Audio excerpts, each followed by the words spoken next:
You are listening to the Slowly Dying Podcast with Bekah. Am I just extra or are you just basic? Yo, what's Can up, you Daddy? please move your leg? I cannot believe my ex said that. And Bronte. I can't believe any of my exes said that. I didn't have my coffee today. If there's good food, there is no problem. Some whipped cream on your nose, actually. Are we really back for another season? We get it down on the mic because you don't want a bike. Oh God, here we go.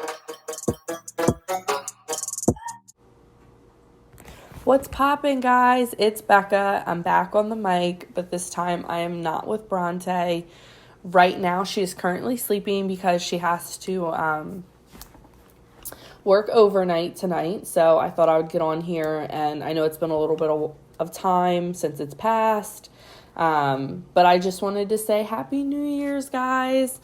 It's 2022, so wishing everybody to have a great year, putting good vibes out there. But I just wanted to come on here. This is something I've been thinking about for the last probably like good 2 months. The topic is rebuilding bonds that you didn't break. I think everyone can kind of relate to this because, you know, you lose somebody and, you know, somebody goes away from you, you break up. I mean, you know, you don't talk to family anymore, like whatever the reason is I don't think it's your responsibility to rebuild bonds that you didn't break. Not saying that, you know, if you had a fallout with somebody, you shouldn't like be the first one to reach out. But if they really did you dirty and they really were toxic to your life and, you know, they were just, you know, the pattern was the same constantly over years and years and they haven't changed. And, you know, I don't think it's your responsibility to try to bring it back. Sometimes there's bonds that you can never get back, especially relationships that, you know, if you cheat on them, you know, it's never the same. And it goes for friendships, it goes for, you know, parents and sibling relationships. There's some things that are, you know, they leave scars and you can't get rid of scars. So that's kind of like what I wanted to talk about a little bit. It's not going to be a long rant. But I think a lot of people pretend you're the bad person and they don't ask, like they don't want other people to know the side of your story because it fits the description, what they want to feel about you, you know, and I think that's like a very important point. You know, when you fight with somebody, it's like, oh, you know, I want like everybody to know the truth. And like, I mean, I get like that, you know, sometimes I get upset, like if I fight with friends or something or something that is said to me that's not true, I'll be like, oh, I need to make sure everybody knows it's not true. But I mean, if you really, truly, honestly, 100% know me and know my values and my standards and my morals, then I shouldn't have to explain my side of the story because you should already know how I'm going to act, what I said and what I thought. You know what I mean? Because like, again, if you learn people's patterns, you can kind of figure out the one-sided story here. If you don't, then maybe you need to, you know, have an adult conversation with that person and be like, what actually happened? Not saying people can't switch up. I'm just saying, you know, patterns and knowing the person is very important. But that's, you know, it is what it is.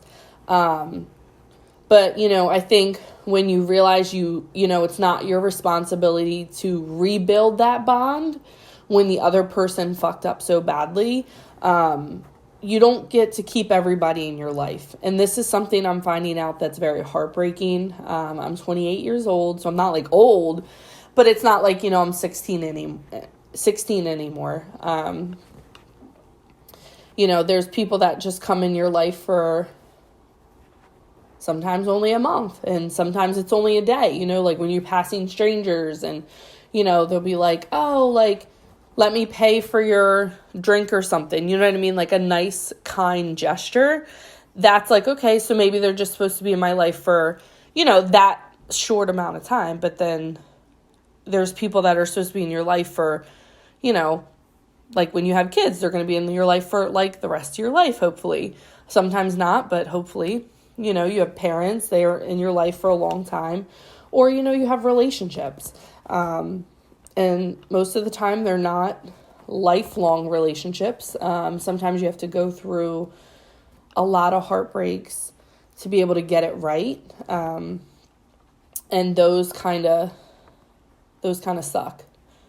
I'm not gonna lie here, guys. Those really suck. But I think you just have to realize, it's okay to let go of people. And it's okay not to rebuild bonds that were broken. Sometimes they're supposed to be broken forever and they're going to leave a scar, and that's okay. But if the other person chooses, your absence has to affect them so bad that the point that they're like, okay, they realize that they fucked up. So now they're like, okay, let me try to rebuild that. You have to give them a chance to rebuild it. You have to let your absence has to affect them so greatly that they're like, okay, something in their brain triggered and they're like, okay, so I really fucked up. I really lost this person, whatever the relationship might have been. And they have to reach out. They should be the first one to reach out. Because if you're constantly reaching out to somebody who keeps breaking your trust and breaking your bonds and cheating and X, Y, and Z, you're showing yourself, you're showing them that you don't respect yourself and that you don't have standards. You know what I mean? Not saying like if you get in a little fight with your friend, you shouldn't be the first one to reach out. That's not what I'm talking about here. But yeah, and I think for the other person, it's, there's a lot of stubborn people out there, and I'm very stubborn, probably the most stubborn person you guys will ever meet. It's just my personality. But I think, sometimes it's good to be stubborn because you have to put your foot down and you have to be like, okay, enough is enough. I mean, it is what it is. But when, and it sucks because it's not just because, you put standards in your life and, you have great character and you work on yourself doesn't mean that the pain goes away. So like, especially when people like bonds or whatever, like have been broken in my life. I've lost a lot of people. And that's okay because you're supposed to lose people. But just remember, when you're losing somebody that did those things, whatever they might have been, remember the disrespect.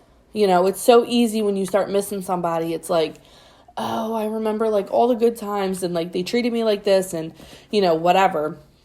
But, you start to forget about the disrespect and the lies and the cheating and, making sure that their side of the story was quote unquote the truth when it wasn't.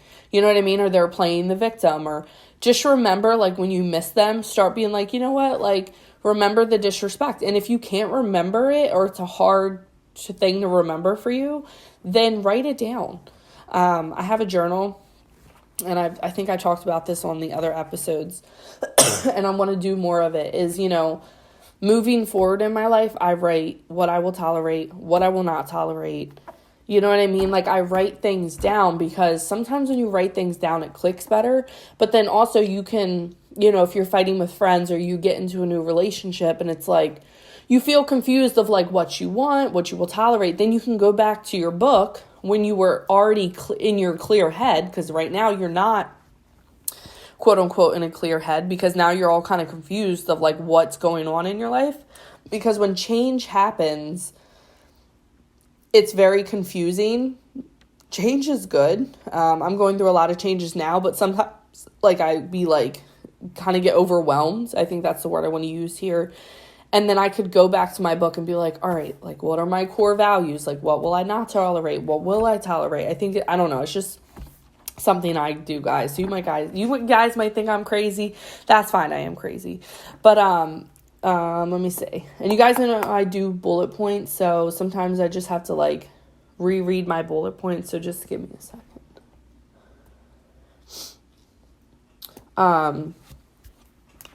I think I kind of hit all my bullet points. Another thing that I wanted to say is, let's say this person, you lost trust, right? Or like this person did damage or like left a scar.